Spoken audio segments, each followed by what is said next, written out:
Hey y'all, it's Zoe and welcome back to another video on my channel. First, I would like to apologize for my lack of videos. I got sick last week and just really wasn't up to doing anything, and then I went out of town this week, so I got a little behind on my filming and uploading, but I did film where I went, and so I'm excited to post that. I think I'm gonna upload it on Monday. Anyways, I appreciate your patience. For this week's video, I wanted to talk to you a little bit about what field is, what my placement is, the field process, things like that. Because the last couple of videos I've made about grad school, I did like a what's in my backpack and field bag, and then I talked about my field journal, but I haven't really explained what field is or where exactly I'm placed. So I wanted to go ahead and do that for you all today. Alright, so to start off, a lot of graduate and professional schools have some form of a field internship. You know, like a lot of healthcare schools have clinical rotations, like in med school and dental school, and then you get into a lot of like, at least for like Doctor of Psychology, you'll have like clinicals, and then like PhD, if you're doing like counseling or clinical psychology, you'll be doing a lot of like in the field kind of things. So that's basically what I'm doing, but for my program, which is social work.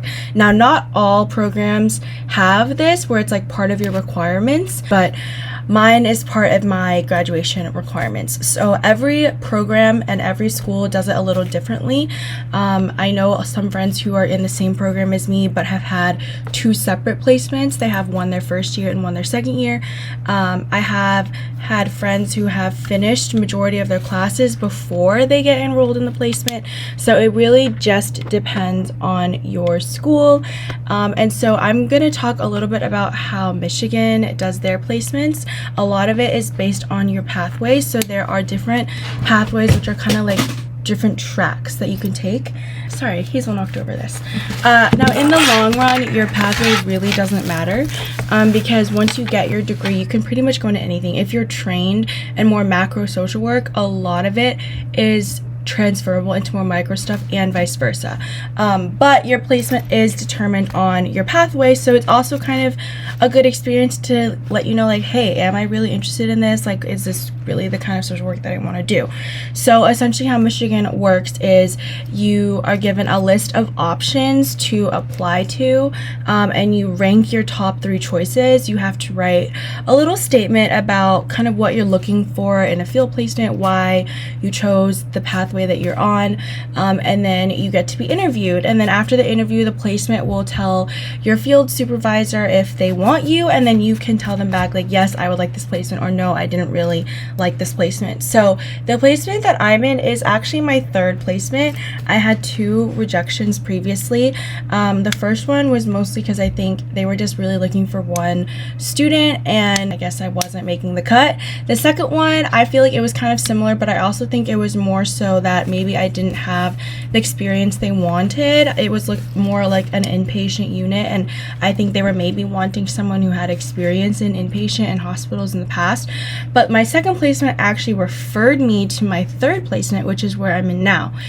So basically what I do is I work in an outpatient setting that's attached to a hospital.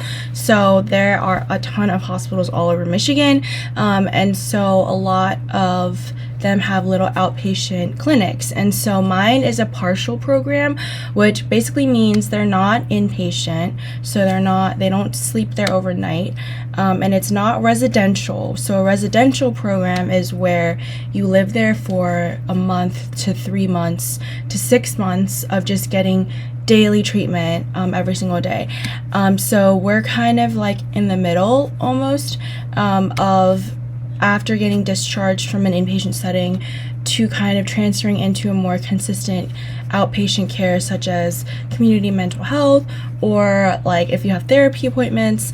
A lot of the patients that we see have suicide ideation or past suicide attempts.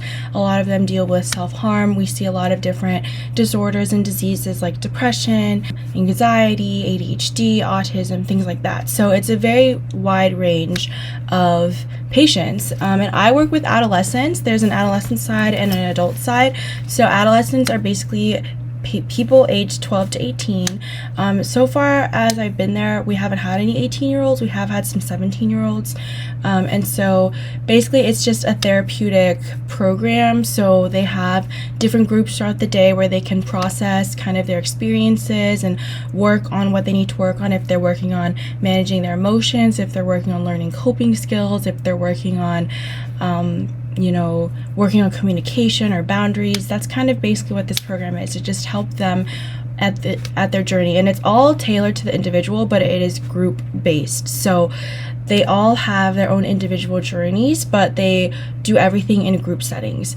And so there's more process groups, and then there's also groups where they can kind of sit and learn about different things like cognitive distortions, like recognizing when you have these negative thoughts and what you can do about it. And it's really cool because I get to work with a bunch of diverse patients, but also I work with a very diverse team. We also have other social workers, other forms of therapists, and we have nurses, we have a psychologist, and we have some psychiatrists, and they're the ones that meet with the patient's individual and manage their medications. As an intern, I'm able to kind of ask to shadow individually and potentially start working with them individually. But the social workers that work there full time do not get to do the individual, but the social workers do a lot of the groups and families. And so that's kind of what I've been doing. I've been doing a lot of groups, and recently I've been sitting in on family sessions, but because I'm an intern, I can ask to sit in on some individual sessions as well. So once I get to that point, that'll kind of be cool.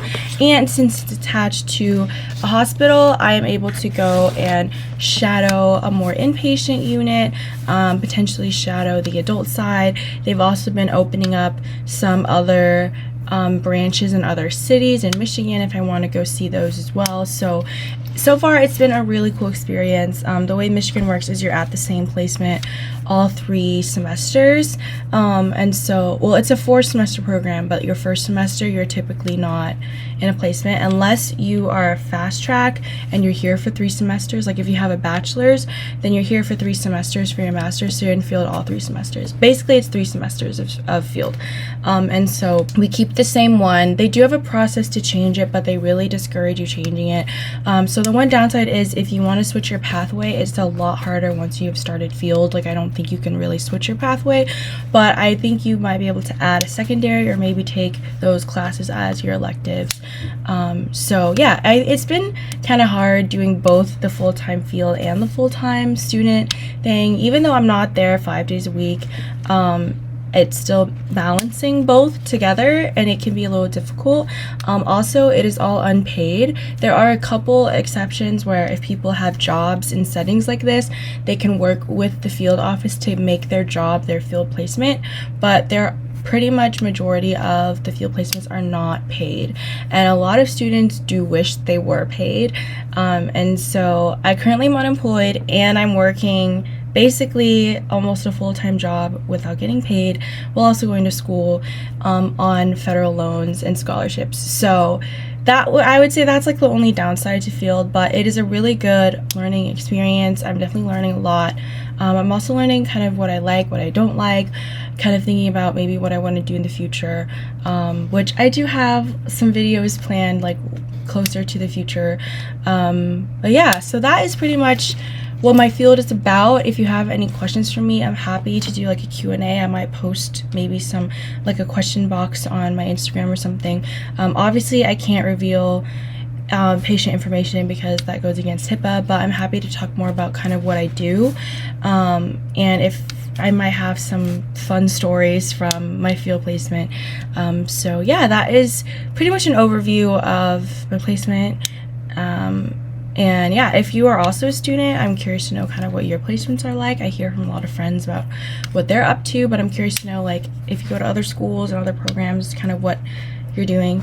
So yeah, that was it for today's video. I really appreciate everyone's patience with my illness. It was a really bad fever, and I was just completely out of commission. I couldn't function. I was just sleeping all day. So I'm glad to be back. Usually when I get sick, it hits me really hard, but this time it didn't. So I'm glad to be back, and I will see you all in the next video. Bye.